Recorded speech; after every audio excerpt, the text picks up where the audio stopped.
correct me if I'm wrong, is that the sort of turnpike corridor where you have the real strong Democratic voting bloc? Yeah, I think you could draw a line from Bergen County all the way down into Camden and Gloucester and find very strong Democratic constituencies that elect Democratic representatives locally, at state level, and federal level. But that's branched out.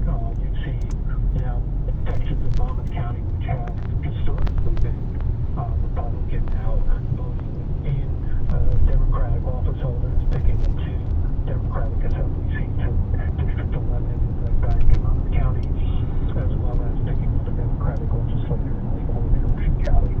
And so the Democratic footprint is expanding the last several years. And if you look at the history of former Jersey governors, I mean, it seems that, there, at least at some point, there has been somewhat of a governors. Do you think we're going to see, because of the polarization of politics here and partisan politics, sort of, some extreme views now making it very hard to be a moderate or hard to vote across the aisle if you just like the candidate and their policies? Do you think you're going to see a more solid Democratic governor after Democratic governor, or do you think it could keep flip-flopping as it has in the past? I think a lot of 25. And so I think we really need to keep our eye on the 2024 election to have an understanding of where 2025 will take us.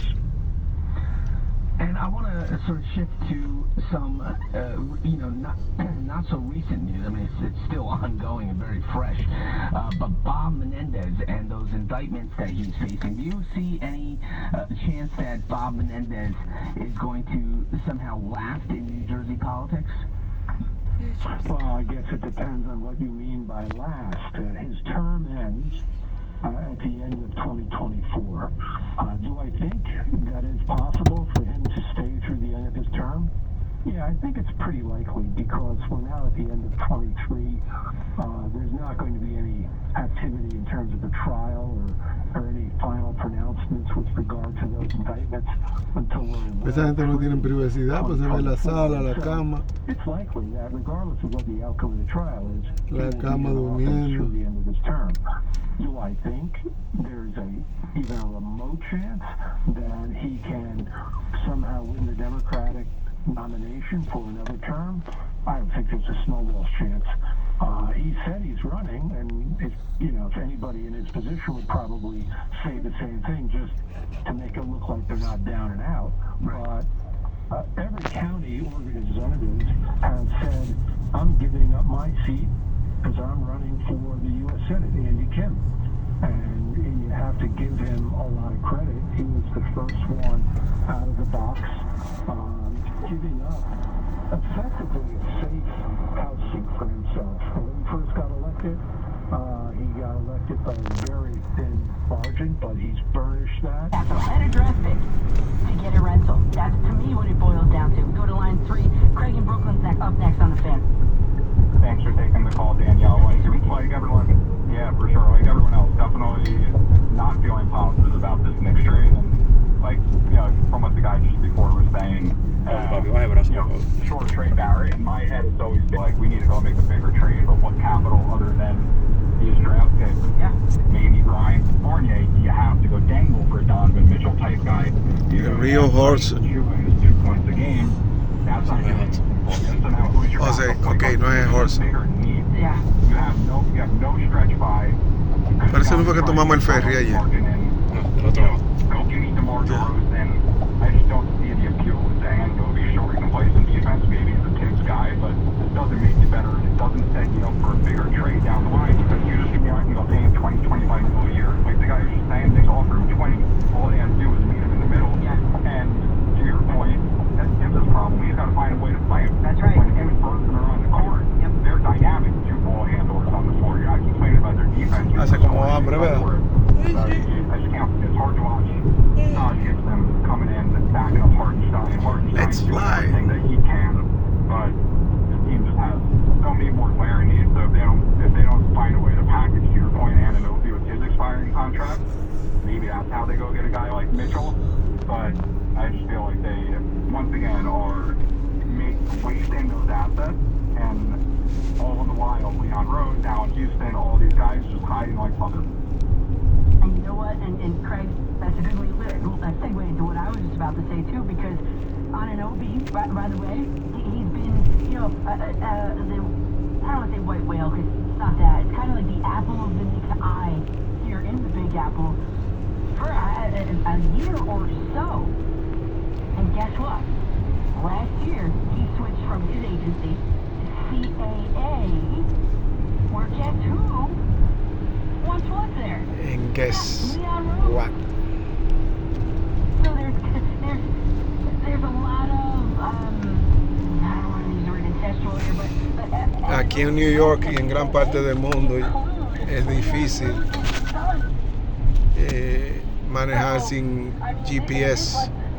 Yo me imagino en los años 70, 80, lo difícil que fue para visitantes o turistas como nosotros visitar esta ciudad sin GPS, porque gracias a Dios este GPS nos ha ayudado mucho. I'm really not sure why Emmanuel quickly, of course. I mean, that's probably what made the deal go, of course. But man, he was the 6th man of the year last year, finished 2nd in that voting. I don't know. I don't get it. It's up to the coach to find minutes for him, and I don't think that the Knicks particularly did that too well, and specifically Tom Thibodeau. But here they are. The Knicks have a rental for the rest of the season. I think you have to, like, also factor, they had to give up something to get something, like you said, right? So I'm sure the Raptors are like, it's quick. If you want us to take Barrett off your hands, it's going to cost you.